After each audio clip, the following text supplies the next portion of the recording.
Live from WRAL News Headquarters in Raleigh, your number one source for local news. WRAL News, coverage you can count on. Right now at noon, another chase, another crash in Wake County. We'll have a live report and look into what led up to the crash that knocked out power for hundreds of customers near Knightdale. And the hot, humid feel returns this week, but that'll come with a chance of some of these pop-up summertime storms. I'll let you know the hours with the best chances today coming up. And breaking news, opening statements have begun in the trial of President Biden's son, Hunter.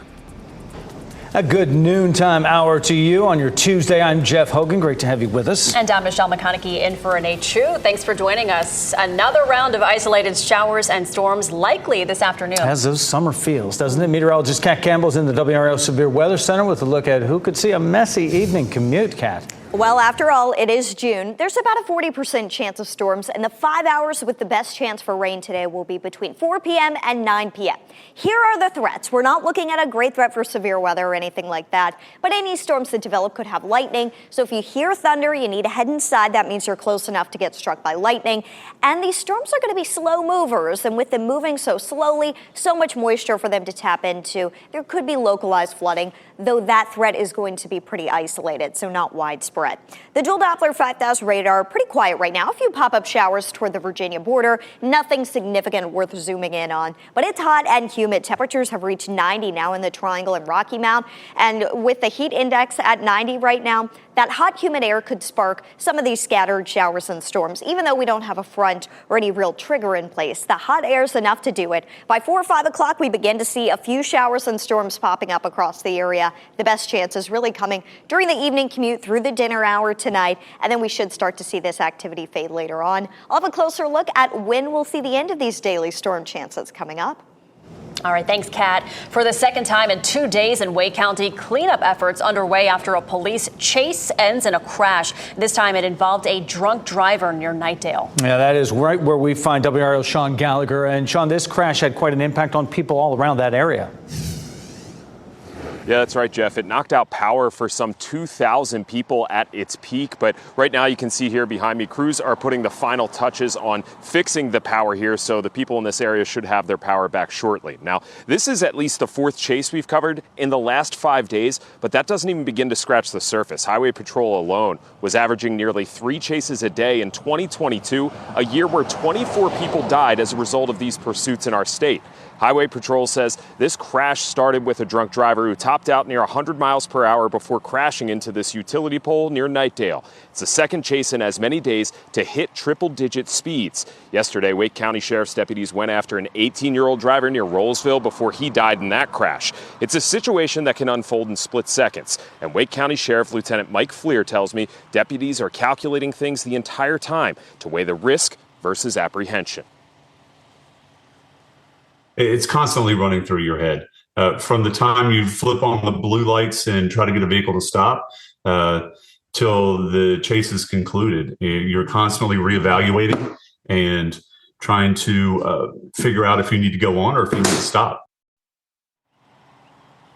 So there is no centralized database looking at law enforcement pursuits across the state, so we don't have a full grasp of how widespread this is. Now, the Wake County Sheriff's Office did give me data yesterday showing that they're on pace for the most chases in the last 5 years. But for Highway Patrol, who were involved in this chase here, they don't have any data yet that they can provide for 2023. They say they're still processing that data, so we can't compare the data that we have to 2022.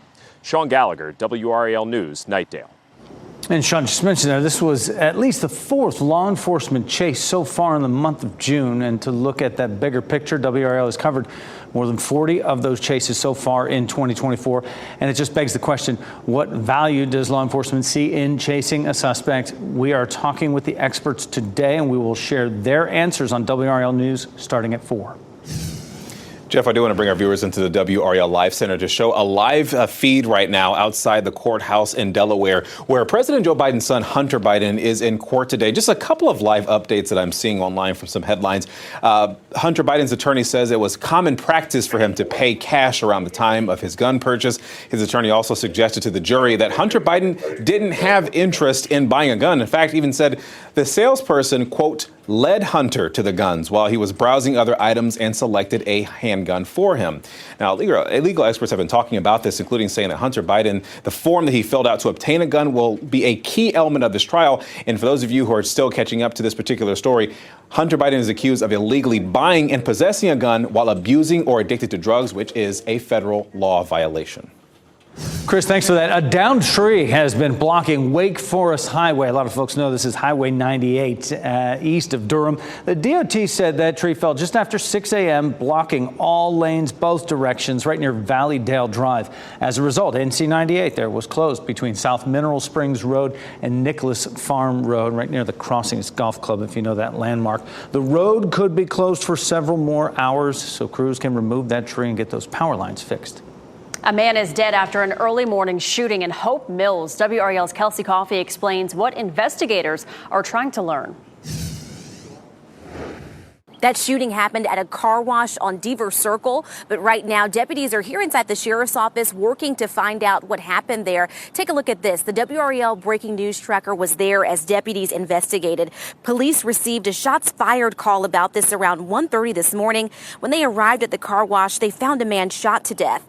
Now we're working to find out that man's name. We're also asking deputies if they have any information about the shooter. We'll be sure to stay on top of this investigation and keep you updated. Kelsey Coffey, WRAL News in Cumberland County. And back here in the WRAL Live Center, we have another breaking update. We're learning that the next chancellor for NCCU should be announced on Thursday. The Board of Governors will be making that election happen, and we're supposed to be learning a little bit more on who that person is in the 10 o'clock hour in the morning on Thursday. We'll be watching very closely to see who will be named the next leader of that university. Stay with WRAL News as we get you an update on that story. All right, thank you, Chris. Chapel Hill police identified the two people who died in a murder-suicide. Police responded to a shooting at a house on Homestead Road just before 2:30 yesterday. Officers say that 70-year-old Han Ho Choi shot his daughter, 31-year-old Hae Jim Choi. He then took his own life. The investigation is ongoing.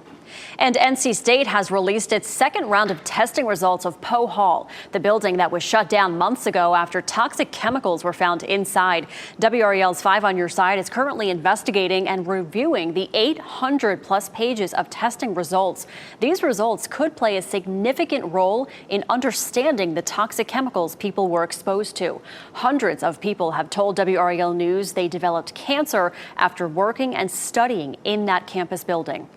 Now the Wake County Commissioners approved the county budget. Today, the school board will go over what this means for the district. A large portion of your tax dollars goes towards education. The county's approved budget includes more than $700 million for Wake schools. It's a $58 million increase in funding, but it is short about $5 million of what the district said it wanted from county leaders. Wake County's total budget, that's more than $2 billion, 10% more money than last year's budget. The budget included a decrease in property tax rate. Does this mean homeowners are paying more in taxes? Some people will pay more and some will pay less, actually, depending on what your property is valued at. And based on those valuations, it's actually most homeowners in the county who will be paying more in taxes. Commissioner Chairwoman Shanika Thomas says that in a fast-growing county like Wake County, growth doesn't pay for itself. So that means the budget adds more funding for ambulances and law enforcement to address an increase in calls. The budget takes effect July 1st. Today, the Raleigh City Council will talk about the price that you pay to ride the bus. Council members will discuss approving an additional nearly $2 million in fare revenue to the proposed city budget. It would not increase transit fares. They'd actually go back to pre-pandemic levels. Today's meeting is this afternoon at 4 o'clock. The earliest date the budget will be adopted is next Monday, June 10th. And today, Durham County Commissioners will wrap up their 4th budget work session. Teachers and support staff for Durham Public Schools are pushing for better pay. Organizers from the Durham Association of Educators urge county commissioners to pass the school system's budget with a $27 million funding increase. Today's work session gets started at 1 p.m. Also in the Bull City, Michelle, this morning a number of people received free gun locks at the Durham County Courthouse. The giveaway event is part of the state's annual SAFE Week of Action. SAFE stands for Secure All Firearms Effectively. Durham handed out more than 100 gun locks today. They've given out more than 700 locks in the 4 years since the program began.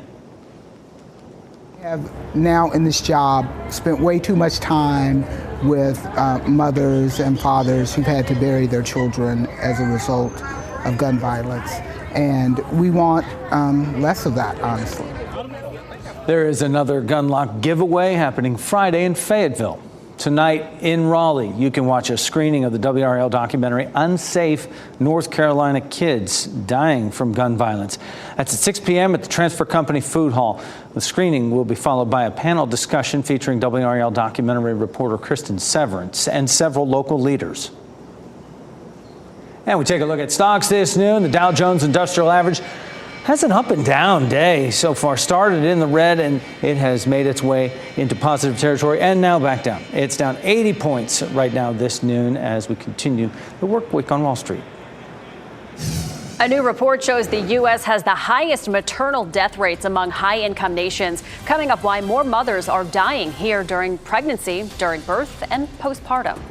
Also, one state is moving forward with plans to protect your kids on social media. The details outlined for privacy and safety in a new bill. Next. Plus, the sun is shining and summer is inching closer. We'll show you how to pick the best sunscreen for you and your family. Keep watching WRAL News over the air Channel 34 and Spectrum Channel 1257.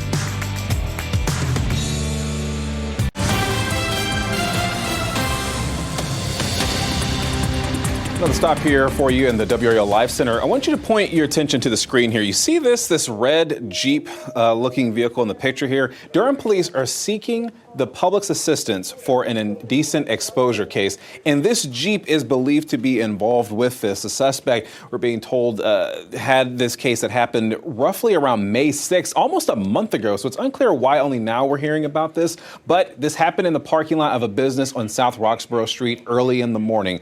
Again, look at this Jeep right here. It's a red Jeep Cherokee, and the model year could be between 1990 and 1999. If you know anything about this vehicle, investigators ask that you give them a call. New York lawmakers have proposed a creative solution to keep social media platforms from targeting children online. The legislation would ban platforms from using algorithms to promote content to minors. That means the content feeds for users under 18 would default to rank content in chronological order by default. Any change to that would require parental consent, and the bill would also protect privacy by restricting websites from collecting or sharing data. Lawmakers could vote on it as soon as this week. And American women are dying during pregnancy, childbirth, and postpartum at alarming rates compared to other high-income nations. That's despite recent declines in the U.S. maternal death rate. New data from the Commonwealth Fund reported 22 maternal deaths for every 100,000 live births in 2022. That's the most recent year with available data, and the rate was more than double, sometimes triple, those found in most other high-income countries that year. The lead author notes the U.S. is the only nation in the analysis without universal health care, and nearly 8 million women die of reproductive age in the U.S. They don't have health insurance. The American Heart Association predicts about 61% of U.S. adults will have cardiovascular disease in the next 2 decades. The group released its research today. It finds 45 million adults will have some form of cardiovascular disease or stroke by 2050. That's up from 28 million in 2020. Researchers say a big driver of this trend is the growing number of people likely to develop high blood pressure, which puts them more at risk for heart attack or stroke. An aging population is also a factor. A Chinese lunar probe is returning to Earth with soil and rock samples from the moon. That marks China's historic achievement as the first country to retrieve samples from the moon's far side. This milestone holds significant scientific and symbolic importance, showcasing China's advancements in space exploration. The collected samples will be studied to enhance understanding of the lunar surface and contribute to China's ambitions of establishing a research base on the moon and landing astronauts by 2030. Scientists are revealing what they've learned from a rare skull of an extinct massive bird in Australia. The so-called thunderbird roamed Australia's forests and grasslands 50,000 years ago. The discovery of a complete skull is giving scientists a better understanding of it. Among its characteristics, it has a very unusual beak, making it look very goose-like. And that beak was suited for ripping up soft fruits and tender shoots and leaves. And on the underside of the upper bill, a flattened palate may have been used for crushing fruits to a pulp. Thunderbird, that's a good name for it. like the fruits and Oh my all that goodness. goes with it. Yeah. You're a resident bird expert. so- I'm a bird expert. yeah. I mean, I don't know if I'd want to have that bird. That's a little scary in my house, but yeah. pretty old. But Yeah. Today's one of those days where we know why the birds sing, because it's pretty nice out there. I mean, it's a summer-like day. Kat Campbell in the WRAL Severe Weather Center looking later to see if there's any kind of action turbulence coming our way. We could see some storms pop up this afternoon. The good news is we don't really have a front or any organized system that would develop the storms in the first place. It's just the hot, humid air that could spark some pop-up showers and storms. It's beautiful in Durham and Raleigh right now, 87, just humid outside. The deep at the field looking great after all the May rain that we saw. The Bulls are back in town this week, and they'll be in town this weekend when the weather looks spectacular. So start thinking about your tickets for the weekend. It's 84 degrees in Fayetteville at this hour. If you're headed to the pool this afternoon, I actually think most of us are going to be okay through about 4 o'clock. As we get toward 5, 6, 7, 8 o'clock tonight, that's going to be our best chance of a shower or storm. There's still a chance, but it's a relatively low chance at just 30%. A good day for the pool. It's hot and it's humid out there. The heat index is already in the 90s here in the Triangle. We don't have much to see on the dual Doppler 5000 radar right now. We've seen a few showers pop up. The thing is we don't have much wind shear in the atmosphere, and that's the ingredient that storms need to hold together and to grow stronger. So without it, these storms just kind of bubble up and then they pop down pretty quickly. The bubbles pop. So we're not going to see anything widespread today, but it's about a 40% chance. Tomorrow, that chance goes up to 50%. And I have been reviewing some of the new model data today. We may need to bump up storm chances on Thursday. So check in for an update. After I look at the latest models, I'll have that for you at 4 o'clock here on WRAL News. Here comes the cold front. That's one of the reasons why we may need to bump up storm chances Thursday. We'll see a line of storms approach tomorrow evening ahead of the front, and we could also see a better chance on Thursday. So let's talk about this evening and tomorrow. As we get toward 5, 6 o'clock, we've got some storms popping up. Futurecast has been consistent about showing some of those storms making their way into the Triangle around dinner time. So a heads up, check in on our evening news before you fire up the grill today. By 10 o'clock, we have just a 30% chance of a storm and a 20% chance overnight. I did want to mention, similar to this morning, we could have a shower or two around early on. So there is that small chance tomorrow morning for rain. Better chances come as we head into the evening hours. This is 6 o'clock tomorrow evening. We could actually see some showers and storms around even tomorrow night, depending on how well they hold together from the mountains. So if you're headed out for a walk tomorrow, just a heads up, we do have a small chance for rain pretty much all day, but the best chance actually comes late tomorrow evening that we're going to be watching. Over the next 7 days, we've got big changes to talk about for the weekend. It stays hot, humid, daily storm chances through Thursday, but Thursday night, that cold front passes, and we should see some pretty significant changes for the weekend. It is still hot. It still feels like June with high temperatures in the 80s, but the air is much drier. A nice drop in the humidity for the second weekend in a row. We are completely lucking out. I can't remember ever seeing something like this with 2 nice weekends in a row in June, so start thinking of outdoor plans. We'll take it. Of course. Thanks, Kat. Coming up at 4, leaders in Johnston County are looking to the future. More and more people call the county home, and that means upgrades for bikes and pedestrians and even public transportation are needed. We'll explain how the new comprehensive transportation plan could help and how you can weigh in. Also later at 6, new answers, but still more questions about the PCB contamination inside NC State's Poe Hall. What people who worked and studied in that building are saying the new round of testing leaves out. Also still ahead this noon, as many Americans get ready for their summer vacations, airfares are going up, and we'll look at the reasons behind the price hike and what you can do to save yourself some cash when flying.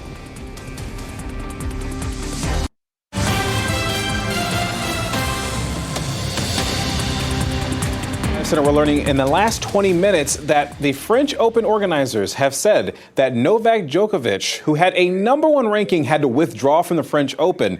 It was because of an injured right knee. An MRI exam found the extent of the injury he suffered during a 4.5-hour game yesterday, but his knee has actually been bothering him for a few weeks. Only recently, after that game, do we start to see the true extent of the damage. It's heartbreaking for him. Thanks, Chris.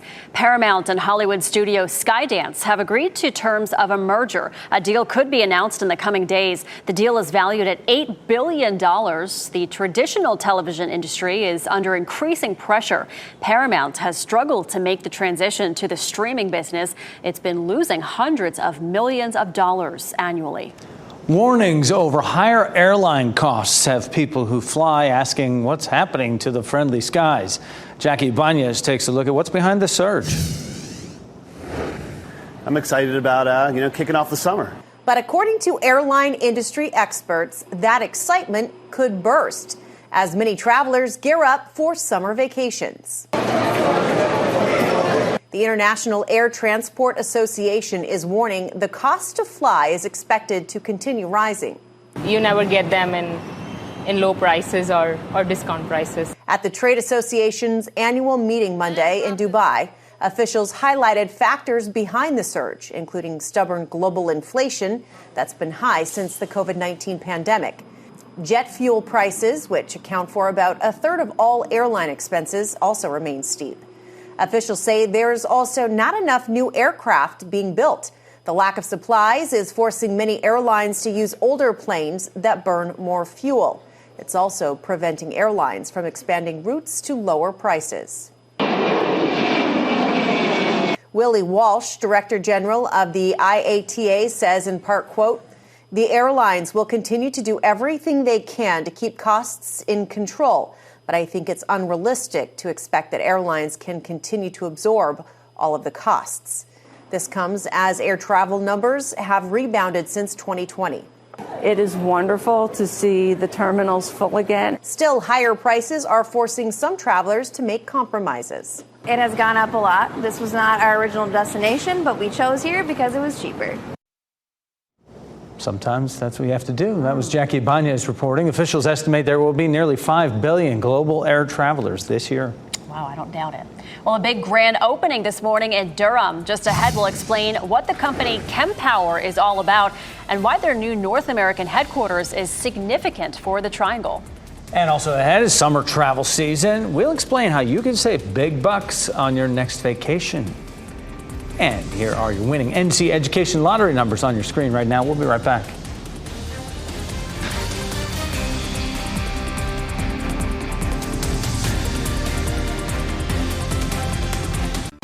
Shot in 4K ultra high definition. Your #1 source for local news. WRAL News. Coverage you can count on. Today, national and state leaders gathered in Durham to celebrate the grand opening of a new EV charging manufacturer's North American headquarters. The company's called Kempower, and it's in Durham. And company executives and Governor Roy Cooper are at the event. Kempower showed off its $41 million plant. Governor Cooper highlighted the benefit to the state's economy, saying Kempower's plant will bring a $726 million boost to the North Carolina economy over the next 12 years. And we are excited that they have chosen this location, this facility in Durham, North Carolina, when they could have chosen anywhere else in the world. The Kempower team knows that we have one of the best arrays of public and private universities in the world, the best community college system in the world. They know that we can provide this Kempower team with highly skilled and diverse workforce that they so desperately need. The company has already more than 120 local employees with plans to hire about 500 more in the coming years. After years on the run in Europe, including fighting in Ukraine, a North Carolina man is back in the U.S. to face several federal charges across several states, including here. It's a bizarre case involving former soldiers, murder, bomb making, gun trading, and fake passports in a deal that went down in North Carolina. Yesterday, the Justice Department announced Craig Lang was returned to the U.S. and faced a judge in Florida. That's where he and a former Fort Liberty soldier are accused of killing an elderly couple. Lang is charged with setting up a fake passport deal in Roxborough that included swaps of guns and cash for someone's ID. Agents say Lang and another man got their passports here in Raleigh. During the hearing, Lang was given an attorney and the judge agreed to keep him in custody for now. Federal records also show Lang was served today with his North Carolina charges, but a court date in Raleigh hasn't been set yet. It's been more than a week since a Garner family was tragically killed in an accident. A group of Cub Scouts honored the lives of Tyler, Susie, and their 8-year-old son, Miles Campbell. Last night, Miles' Scout Troop hosted a vigil for the family at Garner United Methodist Church. And those in attendance prayed, they placed flowers at a cross, and they wrote messages of support and encouragement. Some of Miles' fellow Scouts shared their memories. Basically, he gave the best hugs. It's so sad he's gone now, and I would like to respect his memory. A local psychotherapist says parents should validate their child's feelings when they experience grief. It's important to pay attention to children if they isolate themselves during grief, and it's okay to start a conversation about what they're feeling. Vice President Kamala Harris will be back in the Tar Heel State next week. She'll visit Charlotte next Wednesday as part of her economic opportunity tour she's putting on nationwide. This is the Vice President's 5th visit to North Carolina this year. Some public pools in Raleigh may have to cut back on hours because of a lifeguard shortage.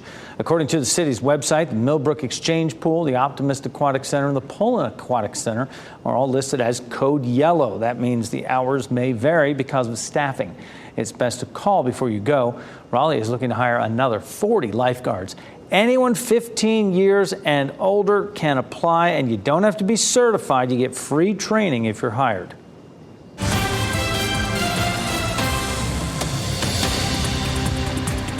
Good afternoon. I'm Chris Levingood in the WRAL Live Center. Happening right now, the House Judiciary Committee is having a hearing right now underway, and the person who is at the center of it is Merrick Garland, the Attorney General. He's testifying at one point, and right now the angle has went to one of the other lawmakers who are speaking. But essentially, during today's hearing, Merrick Garland defended his choice of Jack Smith to serve as special counsel in DOJ probes into former President Trump.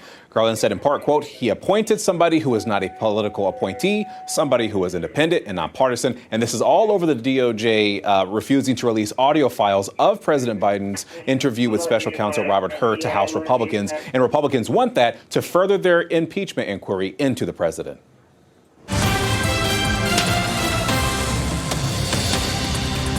Our county-by-county coverage takes us to Orange, Johnston, and Wayne counties. Orange County commissioners will hold a public hearing on a school bond referendum tonight. Commissioners voted back in April to put that $300 million bond referendum on the November ballot. That's to pay for new schools and upgrades. County leaders say they're needed badly. The meeting is at 7 p.m. at the Whitted Human Services Center. And the Johnston County Planning Department will host a public meeting tonight to talk about the future of transportation. They'll be discussing the comprehensive transportation plan. That plan looks at what transportation needs to be over the next 25 years. This includes everything from highways and bike paths to public transit and rail. The meeting is at 6 p.m. at the TART building at Johnston Community College in Smithfield. The DMV is bringing back Saturday hours at 16 driver license offices for the busy summer season. Starting this Saturday, walk-in services will be offered from 8 a.m. until noon, and this applies to the Fayetteville Elm Street location, as well as Raleigh North on Spring Forest Road and Raleigh West on Avon Ferry Road, to name a few. Goldsboro city leaders want people to come out to the old train station to help restore it to its former glory. Today will be called Saving Union Station Day. There will be tours of the station, train rides for kids, art, food trucks, and more. And the goal is to raise $1.5 million to bring rail service back to the city and create a stop on the Wilmington to Raleigh route. Today's event is from 4 p.m. to 8:15 p.m. Town of Morrisville is hosting a celebration for its new murals this week. The town has 3 new murals thanks to a grant from the United Arts Council of Raleigh and Wake County. The pieces are at Morrisville Aquatics Fitness Center, the Fire Administration Building, and Shiloh Park. The celebration for these murals will be this Thursday at 3:30 in the afternoon at Aquatics Fitness Center. Well, many airline passengers like to have an alcoholic drink or two when they're flying. A new study, though, shows that may be bad for your health, and we'll explain what researchers discovered out of that. Also ahead, as we enter the summer months, find out what you should consider when choosing your sunscreen. It's about more than just SPF.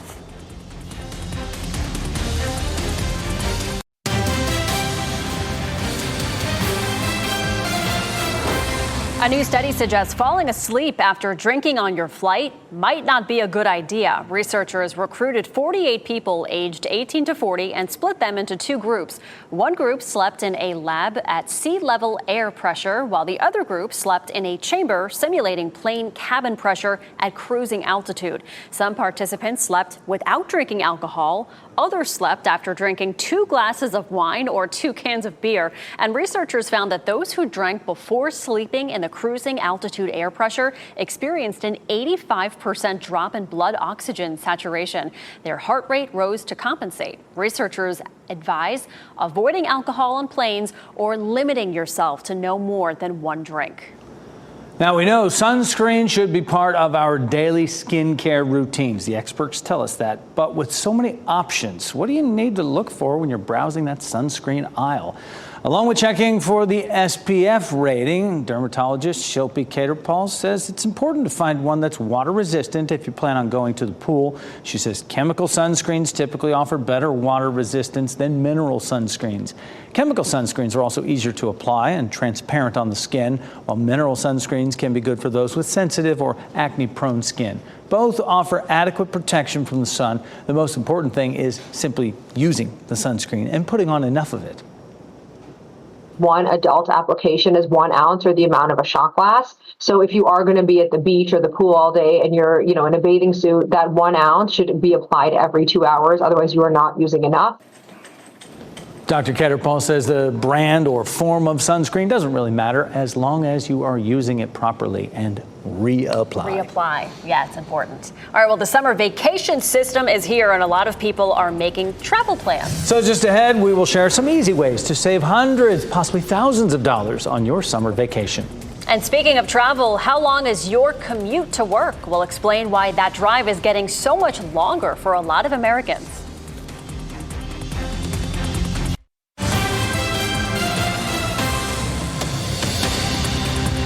And here in the WRAL Life Center, we've confirmed within the past 5 minutes or so that the town manager of Zebulon has resigned. This happened last night with a 3-2 vote during the town commissioners meeting. Now, this is something we're still trying to get more specifics about, because right now we only know about the resignation. Not quite clear exactly why. I was actually watching the meeting just to see if I could hear anything, but I didn't just yet. Stay with WRAL News as we get more information on this breaking story. All right, thanks, Chris. A long commute to work is becoming more common for many Americans. A Stanford University study shows commutes of 75 miles or more jumped to 32% over the past year compared to pre-pandemic. Economists say that rising housing costs and remote or hybrid jobs are the main factors. The report says that younger people and those who make more than $250,000 a year are most likely to live the farthest. Well, now that summer is here, you may be thinking about booking a getaway. It's not too late to score some summer discounts. When is the best time to travel? Expert Emily Kaufman recommends traveling during the week rather than the weekend to lock in lower rates on airlines and hotels. When booking a hotel, ask about discounts. Many places offer discounted rates to military personnel, first responders, teachers. Don't forget about AAA, AARP memberships, which will get you a better deal as well. For families, look into renting a vacation home or condo. It may be cheaper than booking a few different hotel rooms to accommodate everyone. And traveling to off-season destinations can also help you stretch your budget.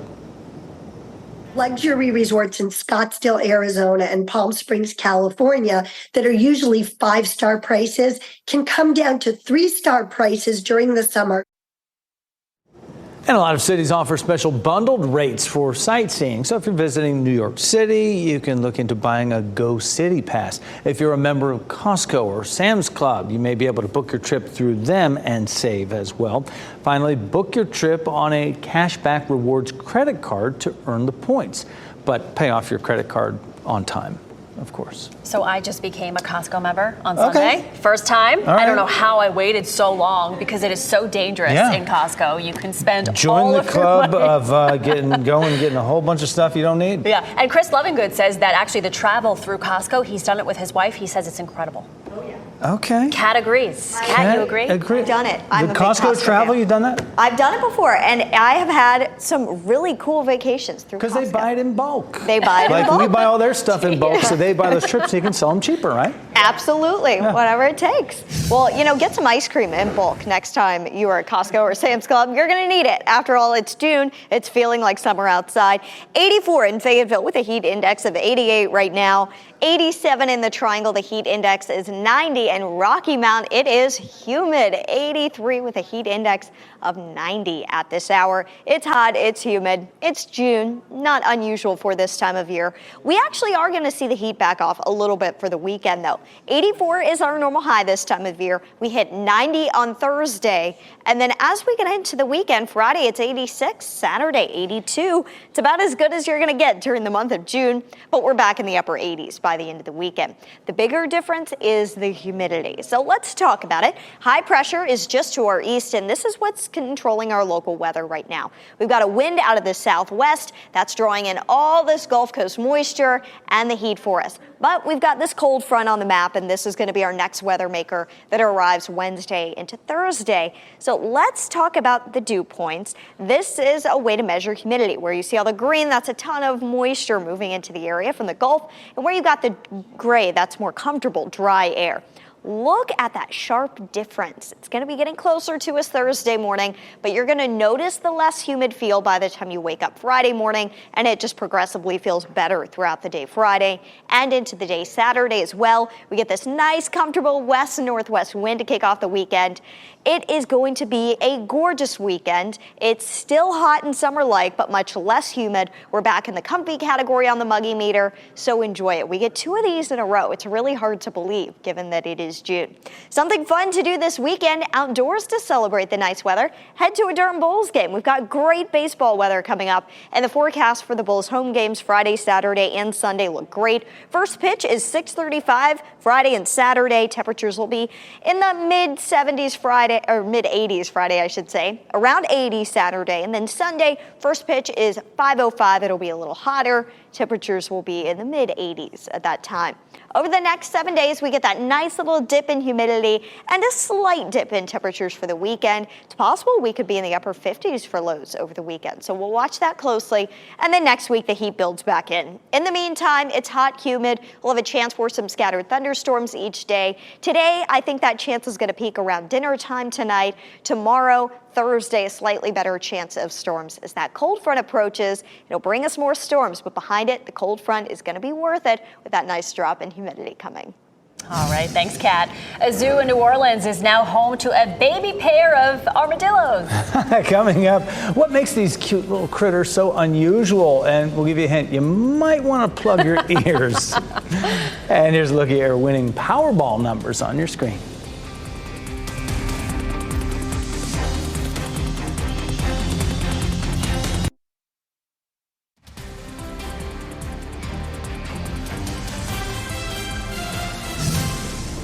We wrap things up with a look at a few of the headlines we are following for you today.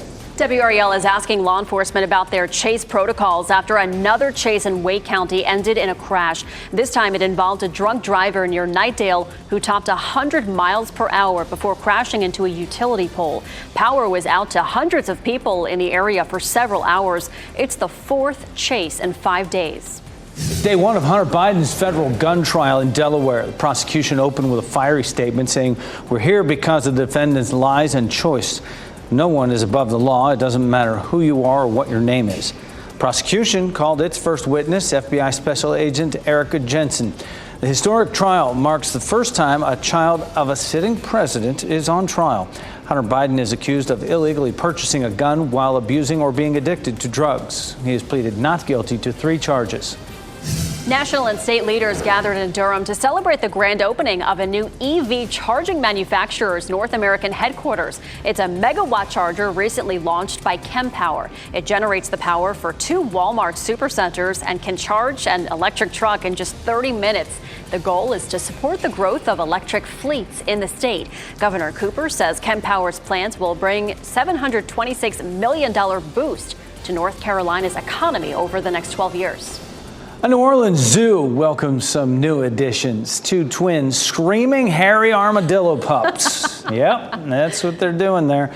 The cute mammals have a visible layer of thin hairs along their backs, but they are best known for, well, their screaming. So these guys are one of 3 species of hairy armadillos. They are the smallest.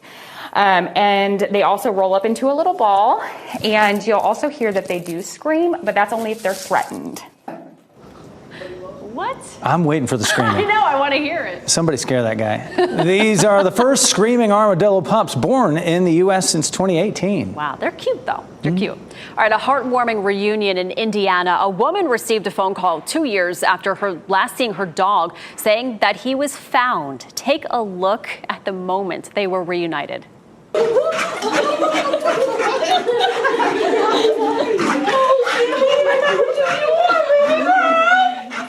That's a happy pup. Samantha Powers and her dog Loki were reunited last week at a shelter. Loki disappeared almost 2 years ago when a friend was watching him while Powers was out of town. When shelter staff found him, they scanned him for a microchip, which connected them to Powers. It shows just how important a microchip can be. Yeah, the microchip was a lifesaver. Without that, I wouldn't have got my boy back. That's for sure. And I definitely encourage people to get it. He's a very good boy. Oh, and Powers says whoever had Loki the last 2 years took very good care of him, and she's grateful for that. You know who's happiest about that whole thing? The person who was watching him and lost him in the first place. Yeah. Time for a pet of the day now. Meet Cash, a lovable